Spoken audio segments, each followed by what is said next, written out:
Alright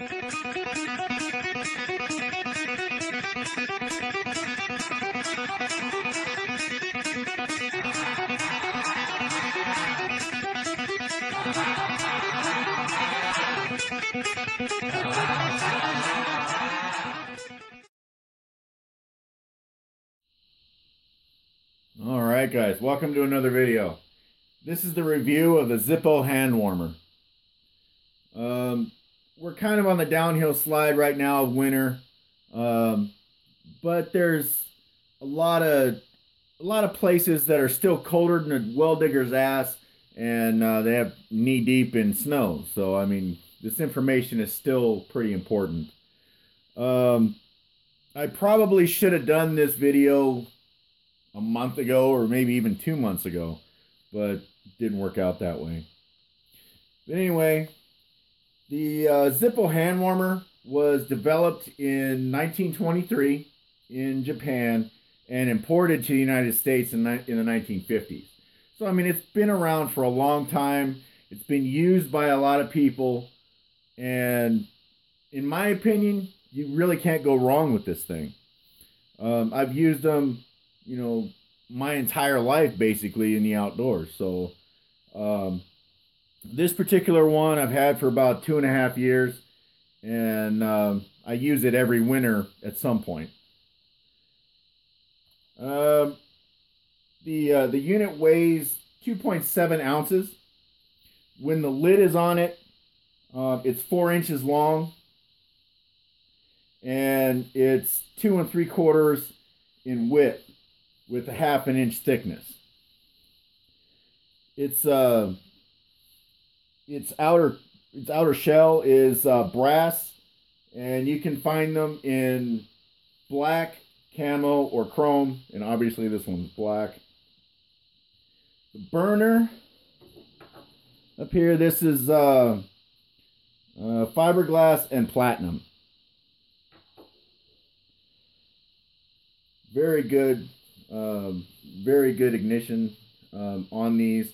Basically what you do is you take this little dude right here. This is your little fill funnel, and if you fill it halfway, you get 6 hours of burn time, and if you fill it all the way up, you get 12 hours of burn time. You can use either Zippo fluid or Ronsol, and I've even heard people say that they've used things like rubbing alcohol in them. I don't know if that works. I've never done it. I've never tried it, but you know, I guess it's worth a shot if you want to do it. What you want to do when you fill this thing is you take this burner off of here, and you take that little funnel and you fill it in the cotton. Make sure you keep it upright for 2 minutes after you fill it, to where you know the amount of fluid that you want to put in it. Basically, because what that's going to do is it's going to saturate the cotton that's all inside here. And if you tip it over before the 2 minutes, it's going to probably run out. When you go to light this thing, you can either use a match or a lighter, and you're not going to get a flame.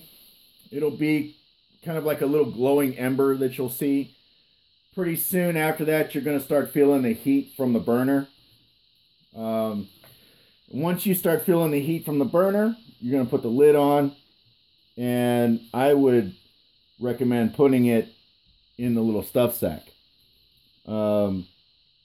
because it'll burn hot for a long time. If you don't put it in the stuff sack, it could burn out prematurely before the 6 or 12 hours. But you know, I've had many people in my family are military, and they've said they've used these in wartime situations and in cold areas, and they work great.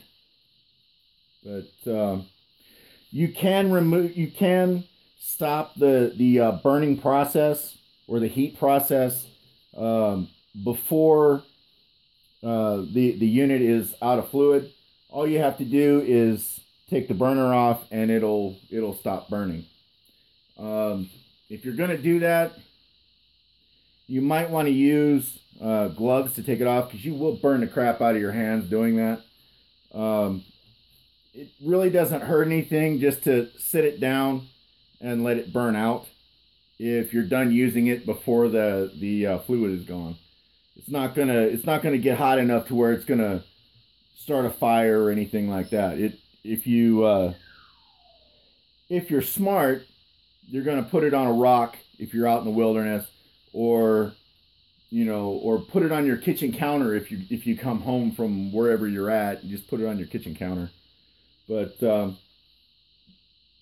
it's a great item, and I don't normally highly recommend anything. I'm not an expert. I'm just a regular guy, just like everybody else. But I like them. I use them all the time. And I've used the disposable ones. They work okay. And I've also used those gel ones with the little metal tab in it. You bend it and it activates the heating process. Those work pretty good too, but I just prefer this one. All right, well, I think that's about it. So thanks for watching, and we'll get back to you another time.